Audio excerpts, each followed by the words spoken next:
Iran के इतिहास के पन्नों को पलटेंगे तो ये खास बात सामने आएगी, वो ये कि ईरान अपने दुश्मनों को कभी नहीं छोड़ता। सदियों पुराने इतिहास में फारस का बदला मशहूर है। इजराइल ने जब ईरान पर हमला किया तो ये तय था कि ईरान भीषण बदला लेगा। कल रात वही हुआ, इजराइल में तबाही मच जाती, लेकिन इजराइल का एक दोस्त ईरान के बारूद और इजराइल के बीच कवच बनकर आ गया।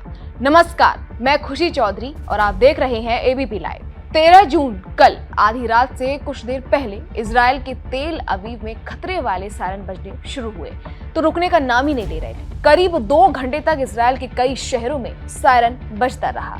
इजराइल का एयर डिफेंस सिस्टम ईरान के मिसाइलों को हवा में ध्वस्त करने की कोशिश करता रहा, लेकिन ईरान ने 200 से ज्यादा बैलिस्टिक मिसाइलें दागकर तेल अवीव को धुआं कर दिया। तेल अवीव का आसमान ईरानी मिसाइलों की आतिशबाजी से फट गया। हर मिसाइल को रोक पाना असंभव था।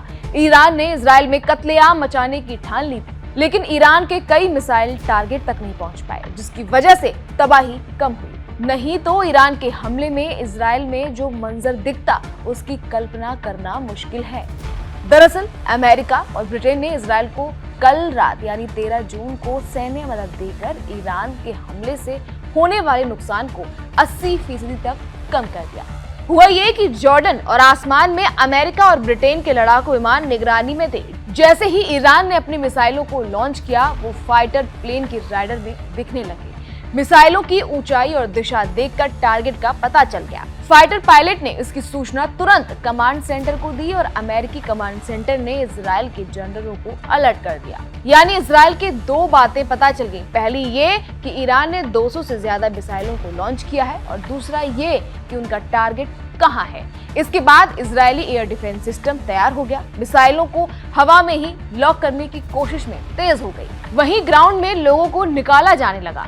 उन्हें बंकर में भेजने का इजराइल को वक्त मिल गया। वैसे ईरान के मिसाइल 15 मिनट के अंदर ही टारगेट को हिट करने की क्षमता रखते हैं। इजराइल के रडार पर जब उनको देख पाते तब तक उनके पास सिर्फ 5 मिनट का ही समय रहता, लेकिन अमेरिकी फाइटर प्लेन ने मिसाइलों के लॉन्च होते ही जानकारी दे दी, तो इससे इजराइल को 12 से 13 मिनट का तैयारी का वक्त मिल गया। जाहिर है, जहां एक सेकंड की कीमत हो, वहां 12 से 13 मिनट का मिलना इजराइल के लिए संकट मोचन का काम कर गया और वो ईरान के कई मिसाइलों को हवा में ध्वस्त करने में कामयाब रहा, नहीं तो तबाही भीषण होती। खैर, फिलहाल इस खबर में इतना ही।